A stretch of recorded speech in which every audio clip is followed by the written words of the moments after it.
In the aftermath of not one, but two incidents in which Supreme Court Justice Samuel Alito flew flags at his multiple homes that appeared to be in solidarity with the insurrectionists on January 6, Senators Durbin and Whitehouse called for Alito's recusal from the case currently being considered regarding Trump, as well as any other cases related to the 2020 election or January 6th's insurrection.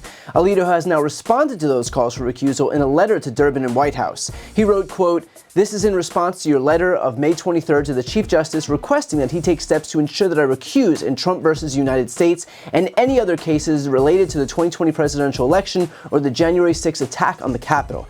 As the court has pointed out, individual justices, rather than the court, decide recusal issues. I am therefore responding directly to your letter. In it, you claim that two incidents involving the flying of flags created an appearance of impropriety that requires my recusal.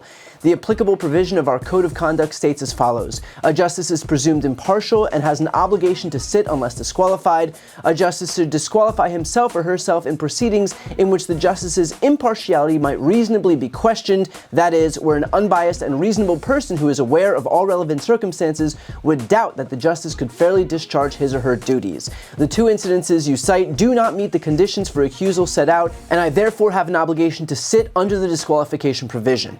Meaning that no, Alito will not be recusing himself. He would then go on to try and absolve himself of any and all responsibility for the appearance of gross impropriety by flying two separate flags at two separate homes by diffusing any and all responsibility onto his wife. For example, he wrote regarding the upside-down American flag, "I was not even aware of the upside-down flag until it was called to my attention. As soon as I saw it, I asked my wife to take it down, but for several days she refused. My wife and I own our Virginia home jointly. She therefore has the legal right to use the property as she sees fit, and there were no additional steps I could have taken to have the flag taken down more promptly." And regarding the Appeal to Heaven flag, quote, "I recall that my wife did fly that flag for some period of time, but I do not remember how long it flew, and what is most relevant here, I had no involvement in the decision to fly that flag. My wife is fond of flying flags, I am not. My wife was solely responsible for having flagpoles put up at our residence and our vacation home, and has flown a wide variety of flags over the years." I gotta say, at first I thought that blaming your wife was just something that Ted Cruz did to avoid taking responsibility for flying off to Cancun while his state was in the midst of a freeze, but now I see that it's a movement-wide principle. You see, conservative men are never to blame, it is always the fault of the wives. Guess that's what they meant by family values all this time. Throw the wife under the bus to protect the husband. Got it. I should also note, for posterity, that the entire excuse put forward by Alito is complete BS. While Alito claims the flag was flipped upside down by his wife in response to a neighbor's vulgar insult, police call records indicate that the actual incident took place weeks after the inverted flag had already been taken down. So unless Martha Ann Alito is also doing time travel, the excuse put forward by these hacks is an outright lie. And so now, the reality is that absent any legitimate oversight mechanism for the Supreme Court, Samuel Alito, along with Clarence Thomas, by the way, another justice whose wife was involved in efforts to overturn the 2020 election, will litigate a case, at least one, directly related to that activity. Samuel Alito has quite literally aligned himself with the insurrectionists while the Supreme Court is currently sitting on a case that would determine whether or not Donald Trump enjoys presidential immunity in a case directly related to that very insurrection. At this point, there is no difference between the QAnon shaman presiding over this case and Samuel Alito because, frankly, both of them have displayed support for the insurrection.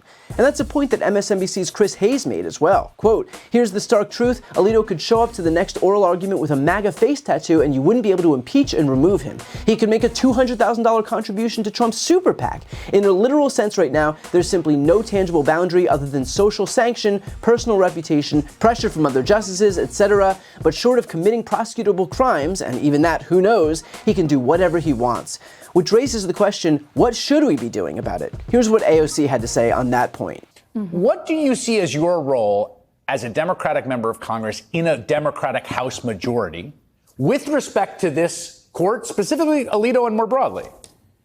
Well, I mean, I don't even think that we have to wait until we have a Democratic House majority because we have a Democratic Senate majority. And this is an alarm that I've been sounding for quite some time now.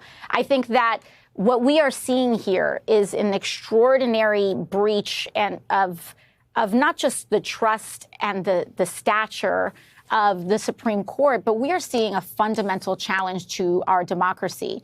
Samuel Alito has identified himself with the same people who raided the Capitol on January 6th and is now going to be presiding over court cases that have deep implications over the participants of that rally. And while this is the threat to our democracy, Democrats have a responsibility for defending our democracy. And in the Senate, we have gavels. There should be subpoenas going out. There should be active investigations that are happening. And I believe that when House Democrats take the majority, we are preparing and ensuring to support the broader effort to stand up our democracy. But I also believe that when Democrats have power, we have to use it.